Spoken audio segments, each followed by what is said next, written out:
Mnangagwa inflates achievements in empty SADC speech. The 18th of August 2025. Spread the love. By a correspondent, Antananarivo, Madagascar outgoing SADC chairperson, President Emerson Mnangagwa, yesterday delivered his final address at the 45th SADC Summit of Heads of State and Government in Madagascar, in what critics have described as an empty farewell speech, full of inflated claims and little substance. In his remarks, Mnangagwa attempted to highlight Zimbabwe's progress under his chairmanship, citing advances in industrialization, food security, and regional integration. He also paid tribute to departed regional leaders, including Namibia's founding president Dr. Samuel Nujoma and Zambia's former president Dr. Edgar Lungu, before calling for deeper unity within SADC. As has become customary in his international speeches, Mnangagwa once again bemoaned the impact of sanctions on Zimbabwe, urging for their unconditional removal,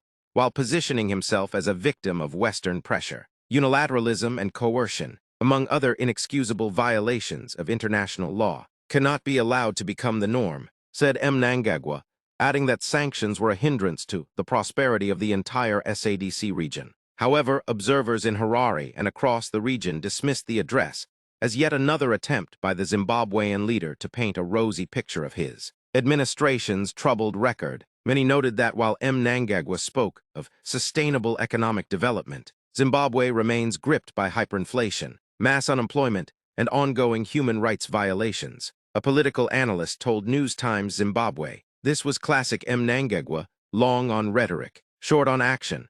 He used the platform to parade imaginary achievements while glossing over Zimbabwe's worsening crises. Even within SADC, there is growing fatigue with his constant sanctions mantra. Mnangagwa also used the occasion to formally hand over the SADC chairmanship to Madagascar's President Andry Rajoelina, pledging his support and cooperation. Yet, for many Zimbabweans watching from home, the speech was seen as detached from reality, serving more as a propaganda exercise than a reflection of the true state of the nation.